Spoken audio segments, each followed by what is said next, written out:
right, welcome back to edition 7 of the Monday Morning Pen Blank Maker series.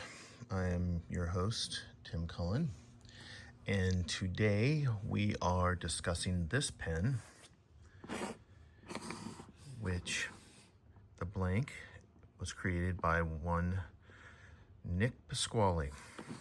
He is a blank maker and pen maker from Tennessee, and I think that if you don't know who he is, you will. All right, let's get into it. So I've known Nick for a few years now, and he's been to my shop. I've been to his shop. He's made some blanks for me. He's made lots of blanks, and these are some blanks that he has made over the last couple of years. And you really can tell that he has improved immensely. Not to say that his old blanks aren't good. I'll use them eventually. But his newer stuff that he's putting out is really, really good. He's really into the solids as well as doing some crazy stuff.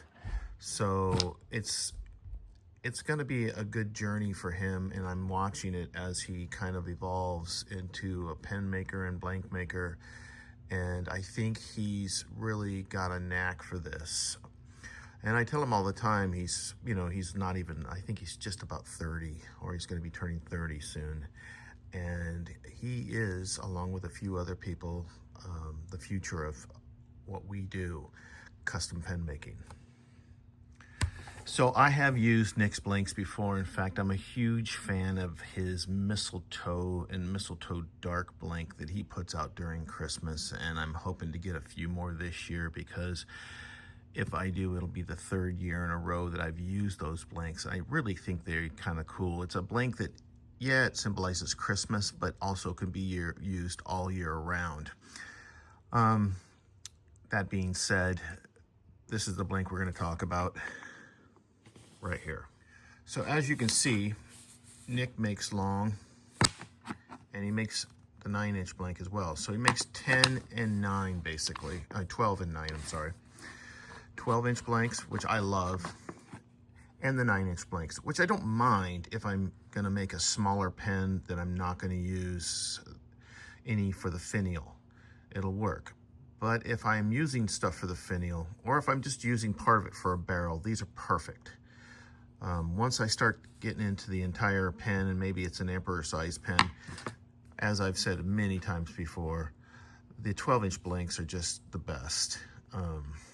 And it also gives you a little room in case you mess something up. Hopefully, we're not all messing stuff up. So this blank is green and blue, and it does have some clear areas. And Nick likes to do stuff like that because he likes internal polishing. But for the Monday Morning series, I'm not going to be doing any internal polishing, because that's the whole point of the series, is to see how these things turn. Now, if I thought this would benefit from internal polishing, maybe I would have done it, but there's a lot of scarce areas, and I don't think it detracts from the look of the pen. I did tell the owner, though, if she does not like the way it looks, she can send it back and I will polish the inside. But Nick is really famous for kind of doing this kind of thing. He likes a lot of the clear areas, and he likes, some where the color is almost clear, but not, it's mixing into that clear area and it bleeds in. It's kind of a neat feature if you like to do a lot of internal polishing. If you don't, it's not the blank for you. And if you're a kit pen maker, you may want to try to paint your tubes, or whatever that you guys do to keep that color from being so translucent and showing through to those brass tubes. So painting it black, or I don't know what color you'd paint it, blue, would probably help. So finishing up on the clear thought that I had about the clear resin. I don't mind having clear resin in the blanks. It's not my favorite unless, you know, it's something very purposeful like a blue or black lucence. But it gets difficult because, as I said, sometimes it's difficult to find the areas, and then you're only polishing the whole damn thing for like a spot. So that's what makes it so difficult. But like I said, this one could benefit from some internal polishing. So how is this blank to work with? How does it turn? How does it polish?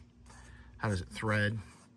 Well, my experience with Nick's blanks is that they're excellently crafted, just like most blanks are. I really haven't ran into anything so far that couldn't be worked with or couldn't be turned well. And I think that's going to be probably the rule instead of the exception.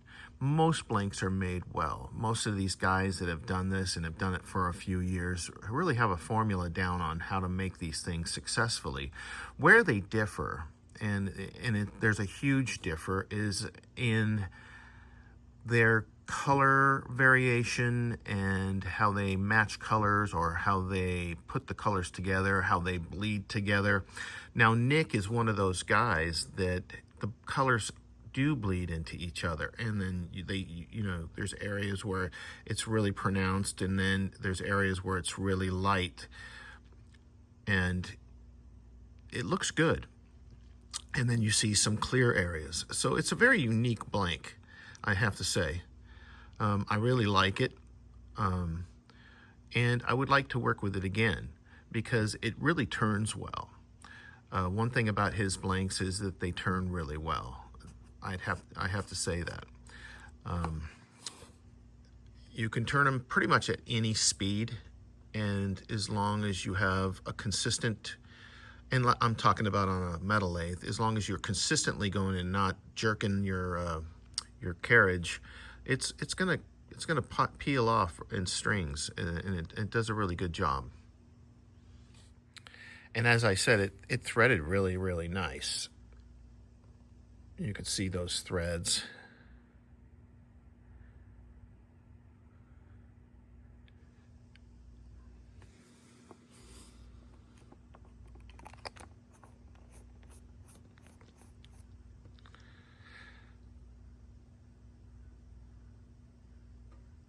All in all, it's a pretty user-friendly blank, and I think almost anyone can use his blanks.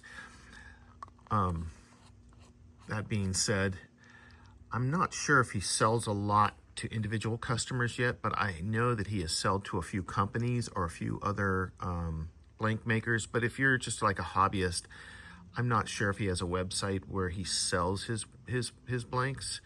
I think he's more kind of a word of mouth at this point, because he pretty much is more well known as a pen maker. Like I said, his clear polishing is probably second to none. And that's where he's really, really made a name for himself. I mean, that dude could polish any material, I bet. Look, I've been making pens for 15 years, and every time I polish something clear, I'll send him a picture and ask him what he thinks. So that tells you something. So the question is, would I use Nick Pasquali's pen blanks again? And I think he calls his companies Pens by Pasquali. Absolutely. I mean, are you kidding? This guy is really, really, there's a learning curve to a lot of things in life. And this guy has really kind of overcome the learning curve quite quickly. He makes really good pens, and he makes great blanks. And I think, like I said earlier in the video, I really see him as if he sticks with it, I see him as the future of pen making, along with a few other guys. I'm almost 60. I'll be 60 in a week, and this guy's not even 30.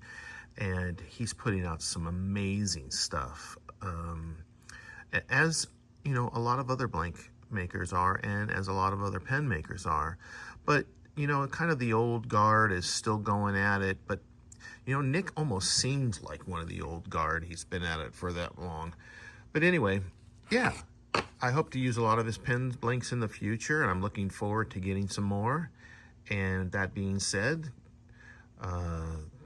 this is a great pen blank, and I'm sure most of the ones that you will find easy to work with and a lot of fun. So next week, we're going to say hey to Papa J. You're on deck, Papa J, and this blank is ready to be turned. Bye for now.